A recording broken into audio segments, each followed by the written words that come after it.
Hello साथियों, नमस्कार। आपका स्वागत है डीएनएक्स एग्जाम वॉरियर्स में।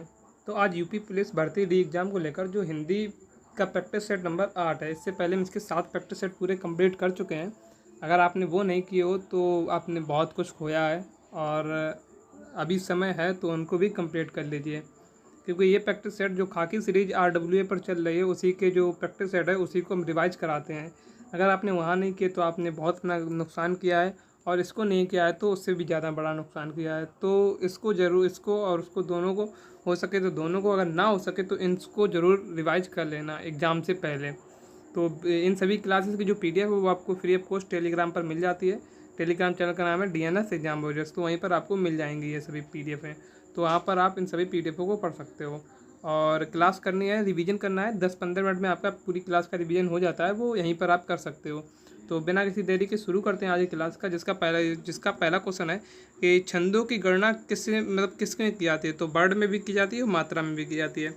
जो वर्ड में करते हैं उसे बाड़िक छंद, और जो मात्रा में करते हैं उसे मात्रिक छंद। मात्रिक छंद कैसे 3 प्रकार के होते हैं: सममात्रिक, विषम मात्रिक और अर्ध सममात्रिक। अगर आपसे बात हो जाए कमला में कौन सा गण पाया है, तो कमला में सगड़ है। इसका एक सूत्र होता है, या माता राजभान सलगा। क्या होता है? या माता राजभान सलगा। तो कुल गणों की संख्या कितनी पूछी है? तो 8। सबसे पहले या माता, तो या उठा लो या और फिर माता लिख लो, यानी कि या पे एक मात्रा और ता पे दो मात्राएं, तो यानी कि या माता। फिर मातारा उठा लो, मातारा, या माता, मातारा, नाराज, राजबा, जभान, भानस और नस्ल और सलगा। जिस शब्द से ये शुरू होता है और वही उसकी शब्द के आगे गढ़ लगा दो। जैसे ये था कमला, तो 1 1 2, तो 1 1 2 किस में है? 1 1 2 इसमें सलगा में है। तो सा से शुरू हो रहा है, तो सा में गढ़ लगा दी, क्या हो गया? सगड़ हो गया। इसी प्रकार राकेश, राकेश 2 2 1 है, तो 2 2 1 किस में है? ताराज में, तो ता में गढ़ लगा दो, यानी कि तगड़। राकेश में कहा है गढ़, कौन सा गढ़ है? तो तगड़ है। आगे देखते हैं तीसरा क्वेश्चन है, बंदों गुरु पद पदुम परागा, सरुचि श्वास सरस अनुरागा, अमिये मरुरिन अमिये मरुयन चूरन चारु, और समन सकल भव रजु परवारु। तो इसमें कौन सा छंद है? तो इसमें मात्राएं गिनी जाती हैं। तो बंधन यानी कि अंक की बिंदी पे 2 1, फिर बड़ा ऊ है तो यानी कि 2, फिर 1 1 1 1 1 1 1 2 2। तो ये मात्राएं गिन लो, तो इसमें कौन सा? इसमें 16 मात्राएं। तो ये कौन सा? चौपाई छंद, जिसमें 16 मात्राएं, वो कौन सी? तो चौपाई छंद। आगे देखते हैं, राम कथा सुंदर करितारी, संयम व्यग उड़ानन हारी में कौन सा छंद है? तो राम कथा, यानी कि 2 1 1 2। इसमें देखो सुंदर ना की जो इस पे आ जाती है, किस पे? 2, फिर 1 1 1 1 2 2, फिर 2 और 1 1 1 1 1 1, उड़ान में उड़ान की लिख रहे इधर, 1 2 1 1, फिर हारी पे 2 2। तो 2 3 4 5 6 7 8 9 10 11 12 13 14 15 16। तो यहाँ पर कारी पर क्या? 16। फिर इधर 2 2 1 2 1 3 4 5 6 7 8 9 10 11 12 13 14 15 16। तो 16 मात्राएं कौन सी हो गई? तो चौपाई छंद हो गई। लघु स्वर में देखो, जहाँ छोटा आ, छोटी ई, छोटा ऊ, रे ऋषि और चंद्र बिंदु मिले, वहाँ क्या? एक मात्रा। और जो दीर्घ स्वर होते हैं, जैसे बड़ा आ, बड़ी ई, छोटा ऊ, सॉरी बड़ा ऊ, ए ओ औ और अंक की बिंदी और विसर्ग। तो इसमें कैसे? तो इसमें 2 मात्राएं होती हैं। जैसे राका में, तो राका में 2 2 मात्रा, रजनी में 1 1 2 मात्रा, क्रमशः में, यानी कि क्रमशः में 1 1 2 मात्रा, आहाव लगा तो 2 मात्रा, वक्त में 2 1 मात्रा। क्योंकि इसमें कैसे? तो इसमें जो आधा का है वो किस पर प्रभावी हो रहा है? तो आगे वाले अक्षर पर। रक्त में 2 1, हत्या में 2 2, ऐसे ही बंधु में 2 1 1। आगे देते हैं, कन्हाई में क्या है? तो 1 1 2 है। कुम्हार में क्या है? तो 1 2 1 है। और प्राप्त में क्या है? तो 2 1 है। ऐसी कंगन में क्या है? तो अंक की बिंदी है, तो 2 गा 1 और ना 1, अंक की बिंदी 2 1, हंस अंक की चंद्र बिंदु है तो 1 और साप है 1। नोट, अगर यदि आधे वर्ड के तुरंत बाद हा हो तो उसका भार जो होता है वो प्रथम वर्ड पर नहीं आता, जब तक कि प्रथम वर्ड द्वित ना हो। तो जैसे कि कन्हाई है, तो कन्हाई में हा है तो इस पर भार नहीं आएगा, लेकिन वक्त लिखा है, वक्त वक्त। तो वक्त में क्या होता है, वक्त में जो प्रथम आदि बीच में आधा अक्षर है तो इसका भार किस पे आएगा, इस पे। तो एक मात्रा इसकी और एक इसकी, यानी कि 2 1। अगर यहाँ पर जैसे कुम्हार लिखा है तो हा बना है ना, तो हा लिखा है तो उस पर आगे वाले पर जोर नहीं पड़ेगा। दूसरा क्वेश्चन है, वह सममात्रिक छंद जिसके प्रत्येक चरण में 24 मात्राएं होती हैं और प्रथम चरण जो प्रत्येक चरण में 11 और 13वीं मात्रा पर यति होती है, तो वह कौन सा छंद है, तो रोला होता है। इसमें 11 और 13 मात्राएं होती हैं, तो वो कौन सा, रोला। तो ये कैसे सममात्रिक छंद कौन कौन से हैं, तो अहीर 11, तोमर में 12, 16, चौपाई में 16, गीतका में 26, हरि गीतका में 28, तांडक में कितनी 30 और वीर और आला में कितनी 31। ये कहते हैं तो सममात्रिक छंद हैं। आगे देखते हैं, मंगल करनी कली मन हरनी तुलसी कथा रघुनाथ की, छंद में कौन सा है, तो इसमें कितना हरि गीत का है। अगर हरि गीत का कितने पर होता है, तो हरि गीत का होता है 28 पर। आप इनसे गिन सकते हो, मंगल पे यानी कि 2 1 1 1 1 1 1 1 1 1 1 1 1 1 2 1 2 1 1 2 1। आप गिन सकते हो कि 2 1 3 1 4 5 6 7 8 9 10 11 12 13 14 15 16 17 18 19 20 21 22 23 24 25 26 और ये की पर 2, 26 2 28। तो 28 पे क्या होता है, हरि गीत का, और 26 पे क्या होता है, गीत का होता है। अवधि शिला का उर पर था गुरुभार और तिल तिल काट रही थी दृग जलधार। तो इसमें कौन सा छंद है, तो बरबे, जिसमें 12 और 7 हो वो क्या होता है, बरबे। तो अर्धमात्रक छंद कितने होते हैं, 4, बरबे, सोरठा, दोहा और उल्लाला। बरबे में कितने 12 7 होते हैं, सोरठा में कितना होता है, तो सोर उठा 11 लाख देने की बात थी, 13 लाख दिए तो कितना सोर उठा। और दोहा धोखा, यानी कि 13 लाख देने की बात थी, 11 लाख दिए तो क्या धोखा, यानी कि दोहा। उल्लाला में कितने होते हैं, तो 15 13 होते हैं।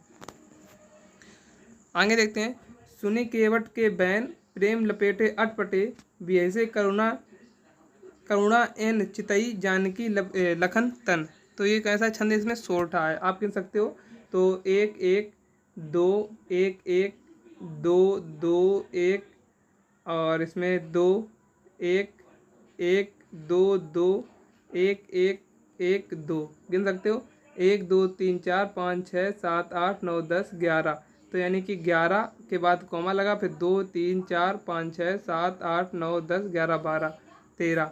यहाँ कितने, तो 11 और 13 किस में होती हैं, तो सोरठा में। 11 लाख देने की बात है, 13 लाख दिए तो कितने, सोरठा, यानी कि सोरठा। कुंडलिया छंद में के 2 छंदों में किसका योग होता है, तो कुंडल। कुंडल कोई छीन कर भाग जाए तो उसमें खून निकलेगा, जब कान में खून निकलेगा तो आप किसके पास डालोगे, डॉक्टर के पास, यानी कि DO। आगे यानी कि D से दोहा, O से उल्लाला। तो दोहा के 2 और 4 टाँके लगे, तो टोटल कितने 6 चरण हुए, यानी कि 6 टाँके लगे। 2 धोखे के लगे और 4 रोला के लगे। किस छंद का प्रथम और अंतिम शब्द कौन सा होता है, किसी छंद का प्रथम और अंतिम शब्द एक सा होता है, वह कौन सा होता है, तो कुंडलिया होता है। कौन सा होता है, कुंडलिया। छप्पे क्या होता है, छप्पे पानी जो आरो का होगा उसमें क्या छप्पे, यानी कि R और O। R से रोला और O से उल्लाला। तो इसमें उल्ट जाता है, यानी 4 पंक्ति रोला की, 2 पंक्ति उल्लाला की। बाणिक छंद कौन सा है, तो सवैया एक ऐसा बाणिक छंद। आगे देखते हैं, किस छंद में 26 मात्राएं होती हैं, तो तथा 14 और 12 पर यति होती है। तो गीत का जो होती है उसमें 26 मात्राएं होती हैं। धनाक्षरी छंद है, कैसा है, बाणिक छंद है। और मंद्राक्रांता कैसा है, ये भी बाणिक छंद है। छंद शास्त्र की प्रथम पुस्तक कौन सी है, तो छंद सूत्र, जो महर्षि पिंगल ने लिखी है। पीपर पात सरिस मंडोला में पीपर पात में क्या है, तो ये उपमा अलंकार है। क्या है, उपमा अलंकार है। अर्था अलंकार का शाब्दिक अर्थ क्या होता है, मतलब अलंकार का शाब्दिक अर्थ क्या होता है, तो अलंकार का शाब्दिक अर्थ होता है आभूषण, गहना। अलंकार के भेद कितने होते हैं, 3 भेद होते हैं, शब्दालंकार, अर्थालंकार, उभयालंकार। शब्दालंकार में अनुप्रास आता है, यमक, श्लेष, पुनरुक्ति, वक्रोक्ति और विवक्षा। बाकी बात किस में आते हैं, सभी अर्थालंकार में आते हैं। कोमल कलाइयाँ कमल कुसुम सी नयन मृज नयन से सुंदर। इसमें साधारण धर्म क्या है, तो कोमल और सुंदर कैसा है, साधारण धर्म है। शेष महेश गणेश दिनेश सुरेहु जाहि निरंतर गावे में अलंकार कौन सा है, तो इसमें एक ही शब्द की सासा सासा की क्या हो रही है, पुनरावृत्ति हो रही, तो अनुप्रास अलंकार है। फूलन की केली में, कराधन में, कुंजन में और क्यातन में कली किलिंत कलंतन है, यानी कि ये कैसा है अलंकार, कैसा है तो अनुप्रास, का की क्या हो रही है, पुनरावृत्ति हो रही है। इस करुणा कलित हृदय में अब विकलित रागिनी बजती, इस पंक्ति में करुणा कलित जो है उसमें कौन सा अलंकार है, तो इसमें छः का अनुप्रास है अलंकार है। तरिन तटुजा तट तमाल तरुवर छाए, यानी कि वृत्तानुप्रास है। और पूत सपूत तो का धन संचय, तू देखो पूत सपूत तो क्यों धन सच्चे, और पूत कपूत तो धन क्यों संचय, तो इसमें कैसा है लाटा अनुप्रास है। जब एक ही पंक्ति बार बार आए तो उसमें लाटा अनुप्रास होता है। काली घटा का घमंड घटा, इसमें जब काली घटा का घमंड घटा, जब एक ही शब्द के दो अलग अलग अर्थ निकले तो यमक अलंकार होता है। जैसे कनक कनकते सौगुनी, एक तो कनक धतूरा है और एक कनक सोना है। सारंग से सारंग, सारंग ते सारंग ले चली, इसमें भी दो अलग अलग अर्थ निकल रहे हैं। खग कुल कुल कूल सा बोल रहा है, इसमें कौन सा है तो यमक अलंकार है। खग कुल कूल कूल सा बोल रहा है, यानी कि कल कुल भी बोल रहा है, कूल कुल यानी मधुर भी बोल रहा है। माया माँ ठगनी हम जानी, त्रिभुवन फांस लिए कर डोले बोले माधुरी बानी, तो ये इसमें कैसा है श्रेष्ठ अलंकार है, जिसमें एक शब्द के अलग अलग अर्थ निकले।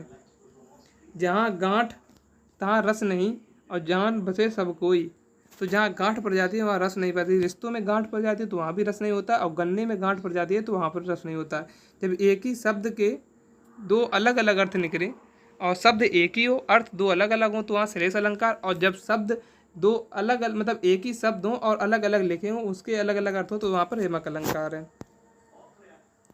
कर सरोज जयमाल उठाई और प्रेम विवश परिछाई न जाही, तो यह कैसा है रूपक अलंकार है। कैसा रूपक अलंकार है। योजक चिन्ह जो होती है वो किसकी रूपक अलंकार की पहचान होती है, जहाँ उपमेय और उपमान को एक ही कर दिया जाए। फूल फांस सकल माही छाई और जाहूँ बरखा ऋतु प्रकट बुझाई, तो इसमें कैसा है तो जहाँ मानू मनऊ जानू जनऊ यहाँ आए, यहाँ कैसा उत्प्रेक्षा अलंकार है। पापी मनुष्य भी आज मुख से राम राम निकालता है, तो इसमें विरोध का आवास हो रहा है, यानी पापी मनुष्य राम राम कैसे निकाल सकता है, यानी विरोधाभास होता है। तो आज की जो क्लास थी, जो रिवीजन था, वो यहीं पर समाप्त होता है। और इसकी पीडीएफ जो है वो आपको टेलीग्राम चैनल डीएनएस एग्जाम बुरेस पर मिल जाएगी, तो वहाँ से आप इसे डाउनलोड कर सकते हो। तो मिलते हैं अभी थोड़ी देर बाद जीएस वाली क्लास में, तब तक के लिए जय हिंद जय भारत।